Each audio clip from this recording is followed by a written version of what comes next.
రాబోయే 2026 సంవత్సరానికి స్వాగతం పలుకుతూ జనవరి 2026 వృశ్చిక రాశి మాస ఫలాలు ఏ విధంగా ఉండబోతున్నాయో చూద్దామండి.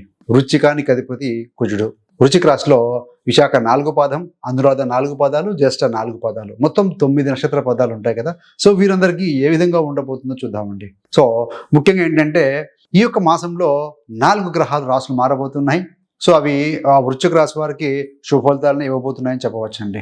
ముఖ్యంగా ఏంటంటే ఈ యొక్క జనవరి 2026 వృశ్చిక రాశి వారికి ఒక పెద్ద మలుపు తీసుకొస్తుందని చెప్పాలి. కష్టం నుండి శాంతికి, శాంతి నుండి విజయానికి అనే మార్గంలో మీరు ప్రయాణం ప్రారంభించబోతున్నారు. అది ఎలానో చూద్దామండి. వీళ్ళు ఎమోషన్తో కూడుకున్న వాళ్ళే వీళ్ళు. ఇది వృశ్చిక రాశి వారు సముద్రంలాగా బయట ప్రశాంతంగా ఉన్నా కూడా లోపల గాఢమైన భావోద్వేగాలు ఉప్పొంగుతూ ఉంటాయి వీరికి. ఎందుకంటే ఒక జలరాశి కాబట్టి వృశ్చిక రాశి. ఈ నెలలో ఏంటంటే సో ఆ ఇంటర్నల్గా ఉన్నటువంటి అంతర్ముఖ బలం అనేది మీకు మార్గదర్శనం కాబోతుంది అని చెప్పాలండి. మరి గ్రహస్థితులు ఏ విధంగా ఉన్నాయి, గ్రహస్థితులు ఈ యొక్క వ్యక్తిగత జీవితంపై ఏ విధమైన ప్రభావం చూపిస్తాయి అనేది చూద్దాం. మీ యొక్క రాశాధిపతి కుజుడు ఈ మాసంలో 2 రాశులు మారుతారు. కుజుడు మొదట్లో ఫస్ట్ హాఫ్లో మీకు ధనస్థానం అనేటువంటి మిత్రస్థానం అనేటువంటి ధనుసు రాశిలో ఉంటారు, 2వ స్థానంలో. జనవరి 16 తర్వాత ఆయన 3వ స్థానం అనేటువంటి మకరంలో ఉంటారు. మకర రాశిలో కుజుడు చాలా బలవంతుడు. తృతీయ స్థానం అంటే సాహసము, పరాక్రమము, నైబర్స్, కొలీగ్స్, సహకారము, అగ్రిమెంట్స్ ఇవన్నీ సూచిస్తుందండి. ఆ రాశిలో కుజుడు బలవంతుడు, శక్తివంతుడు.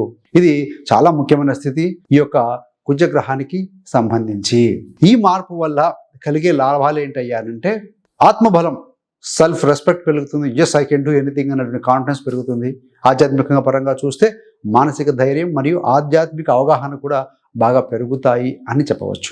మరి ముఖ్యంగా ఏంటంటే ఒక అర్జునుడిలాగా మీరు ఈ మాసం పైన దృష్టి పెట్టాలండి. మాటల కంటే కూడా చేతులలో ఫలితాలు చూపించాలి. So don't be imaginary. ఎందుకంటే కుజుడు శక్తికి కారకుడు. సహజంగా మకరం అంటే కనుక కాళ్ళు అంటే అధిపతి. సో కర్మ కారకుడు. కర్మను చేయండి, బాగుంటుంది. కుజుడు ఉన్న స్థితిలో ఆయన మకరం నుండి ఆయన 4వ దృష్టితో 6వ స్థానాన్ని, 9వ స్థానాన్ని, 10వ స్థానాల మీద దృష్టి సారిస్తూ ఉంటాడు. ఫలితంగా ఏంటంటే అదృష్టం, లక్కు, 10 ఉద్యోగం, 9 అదృష్టం వంటి విషయాల్లో పాజిటివ్ ఫలితాలు కనబడతాయి అని చెప్పాలి. 6, 10 అంటే 6 అంటే డైలీ సర్వీస్, 10 అంటే వృత్తి. మరి ధనం సంబంధించి కెరీర్ మరియు వ్యాపారానికి సంబంధించి ఈ నెల ధనలాభం కోసం బలమైన సమయం అని చెప్పాలండి. ముఖ్యంగా ఏంటంటే దశమాధిపతి రవి మనకు 13 వరకు కూడా మీకు ధనస్థానంలో ఉంటాడు. 7, 12 వరకు శుక్రుడు కూడా మీకు 2వ స్థానంలో ఉంటాడు. బుధుడు, కుజుడు వీరు 13 నుంచి 17 వరకు అక్కడ ఉండి తర్వాత మకరంలోకి ఈ 4 గ్రహాలు కూడా ధనస్థానంలో ఉంటాయి. ఫస్ట్ హాఫ్ 2 వీక్స్ వరకు, తర్వాత మారుతూ ఉంటాయి. ఈ 4 గ్రహాలు గుడితో చూడబడుతూ ఉంటారు కాబట్టి